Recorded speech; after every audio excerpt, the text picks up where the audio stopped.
Baik, bismillahirrahmanirrahim. Assalamualaikum warahmatullahi wabarakatuh. Waalaikumsalam warahmatullahi wabarakatuh. Baik, alhamdulillahirabbil alamin wassalatu wassalamu asrofil anbiya'i wal mursalin wa ala alihi washabihi ajmain. Gimana kabarnya anak-anak? Sehat semua? Alhamdulillah. Baik, Ustadz akan menyampaikan potensi dan persebaran sumber daya alam kelautan. Marilah kita buka dulu dengan doa. Bismillahirrahmanirrahim. Rabbi shrah li sadri wa yassir li amri wahlul 'uqdatam min lisani yafqahu qawli. Rabbi zidni ilma warzuqni fahma. Amin. Saya kasih motivasi lagi biar semangat. Barang siapa tidak mau merasakan pahitnya belajar, ia akan merasakan hindanya kebodohan sepanjang hidupnya. Kemudian Ustadz akan cek kehadirannya. Almas hadir? Hadir, Ustadz. Ya. Alvina hadir? Hadir Ustadz. Iya. Terima kasih. Ustadz lihat sudah hadir semuanya. Berikutnya Ustadz akan menanyakan materi sebelumnya untuk persepsinya. Siapa yang masih ingat materi sebelumnya tentang sumber daya alam tambang apa saja di Indonesia dan mungkin disebutkan lokasinya. Siapa ayo? Yang bisa. Saya Hasna ya. Ya, silahkan. Jadi di Aceh itu ada penghasil gas alam dan minyak bumi, sama di Bangka Belitung ada penghasil timah. Oh iya, tepat sekali ya, bagus. Baik, selanjutnya tujuan pembelajaran hari ini adalah melalui model problem based learning, peserta didik mampu menggambarkan klasifikasi, potensi, dan persebaran sumber daya alam kelautan di Indonesia. Dan lingkup penilaiannya itu ada penilaian karakter. Nanti Ustadz akan mengamati sikap kalian selama KBM berlangsung. Penilaian keterampilan, Ustadz akan menilai hasil diskusi kalian berupa PowerPoint, nanti dipresentasikan. Dan penilaian pengetahuan, nanti ada soal yang harus dikerjakan. Kemudian karakter yang ingin dikembangkan di sini adalah rasa ingin tahu, perilaku yang selalu ingin mengetahui hal-hal baru, serta ingin mencari fakta serta kebenaran tentang sumber daya alam di Indonesia. Materi secara umum yang bisa Ustadz sampaikan di Indonesia itu memiliki laut yang luas dan potensi sumber daya kelautan yang sangat kaya. Pada pertemuan ini kita akan melihat potensi ekosistem laut serta sebaran sumber daya alam kelautan Indonesia. Nah, ekosistem laut misalkan contohnya hutan mangrove, terumbu karang, padang lamun. Nah, itu salah satu bentuk ekosistem laut. Secara garis besar materi tentang potensi sumber daya alam kelautan, kita akan bahas tentang sumber daya alam kelautan yang dapat diperbarui dan sumber daya alam kelautan yang tidak dapat diperbarui. Dan di dalam sumber daya alam kelautan di sana ada potensi energi laut, ada potensi wisata bahari, ada potensi geopolitis dan potensi perekonomian.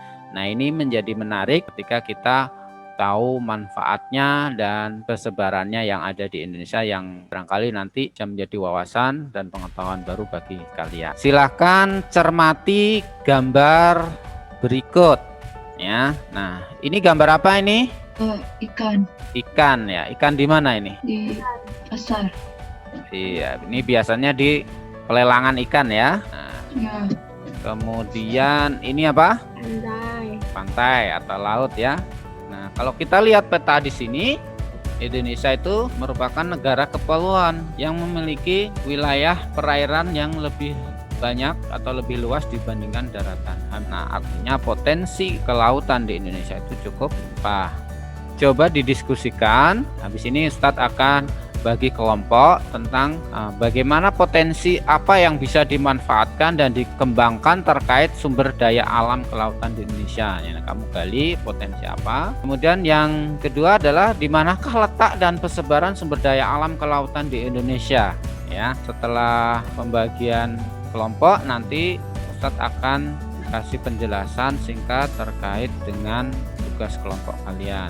Nah, tugas kelompok kalian nanti adalah mengerjakan lembaga kerja peserta didik atau LKPD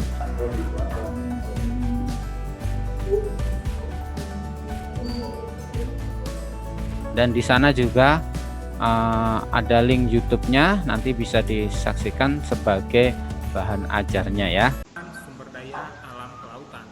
Indonesia memiliki laut yang luas dengan potensi sumber daya kelautan yang. Nah, ini soal dalam LKPD-nya seperti ini, soal tipe Word Square. Nanti silahkan kalian kerjakan nomor 1 sampai 10, dicari jawabannya dalam kotak Word Square di sini. Nanti dalam presentasi kalian nanti bisa dimasukkan peta persebarannya. Nah, di sana ada peta persebaran sumber daya alam kelautan. Dan tugasnya adalah kalian membuat PowerPoint terkait dengan potensi dan jenis sumber daya alam kelautan yang ada di Indonesia. Sudah cukup jelas ya? Kalau gitu Ustadz akan bagi ke breakout room. Kita bagi 4 kelompok ya. Assalamualaikum. Malam. Ya, gimana? Sudah dibuka tugasnya? Sudah dat. Sudah ya. Baik, silahkan dikerjakan. Baik, kita masuk room utama ya. Sekarang saatnya kalian untuk presentasi. Baik, Ustadz akan tanyakan soal nomor 1. Nomor 1. Berdasarkan luas zona perairan Laut Indonesia, perairan titik-titik memiliki luasan terkecil dibandingkan dengan perairan titik-titik ya. Nomor 1 dan nomor 2 nih sekaligus. Siapa nomor 1? Saya Ustadz. Ya, Alvina ya. Ya, Ya, apa Alvina? teritorial bukan tadi. Terus nomor 2 siapa? Saya Ustadz. Oke, silakan Farah. ZEE bukan Ustadz. Iya, zona ekonomi eksklusif. Berikutnya siapa yang bisa menjelaskan? Saya Ustadz. Ya, silakan. Laut Sulawesi itu ada ikan padi dihang, tuna mata besar, albacora dan cakalang. Terus yang Laut Makassar dan Laut Flores, madi dihang, tuna mata besar, cakalang dan albacora juga. Sebenarnya semuanya tuh memiliki persebaran ikan yang sama, Ustadz. Tapi potensi sama produksinya aja yang beda. Oke, baik, saatnya kalian untuk presentasi ya hasil PowerPoint-nya. Saya mewakilkan kelompok 1 yang anggotanya saya Sofia Zaim, Hasan Syarifina dan Almas, ingin presentasi mengenai potensi dan persebaran sumber daya laut. Yang pertama, mengungkapkan fakta-fakta mengenai laut yang merupakan 2/3 dari luas wilayah Indonesia, yaitu sekitar 5,8 juta kilometer. Dan potensi kekayaan laut ini tidak hanya berupa ikan, melainkan juga ada bahan tambang seperti minyak bumi, emas, nikel, dan yang lain-lain. Juga kekayaan lain dari sumber daya laut ini adalah berupa mangrove, terumbu karang, dan sebagainya. Terima kasih tadi yang sudah presentasi. Sekarang kita saatnya membuat kesimpulan ya. Perbedaan luas zona perairan Indonesia yaitu luas teritorial itu jauh lebih kecil dibandingkan zona ekonomi eksklusif yaitu nomor 1 dan 2 ini yang di sini ya. Potensi sumber daya alam kelautan, adapun potensi yang dapat diperbarui itu berupa perikanan contohnya ya dan hutan mangrove. Ya, seperti ini ya gambarannya potensi perikanan Indonesia. Nah, sampai di sini ada pertanyaan Tolibah? Tidak ada Ustadz. Nanti Ustadz akan kirim soal di sana dan silahkan dikerjakan masing-masing ya.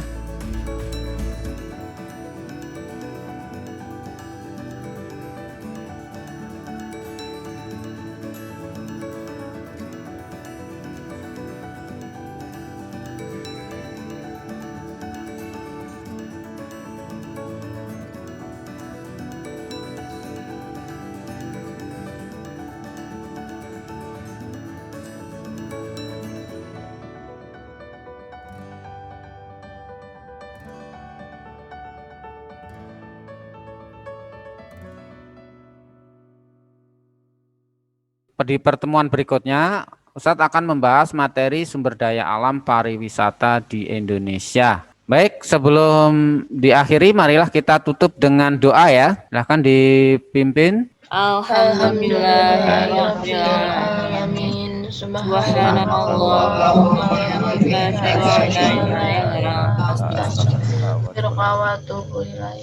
Baik, terima kasih anak-anak. Assalamualaikum warahmatullahi wabarakatuh. Waalaikumsalam warahmatullahi wabarakatuh.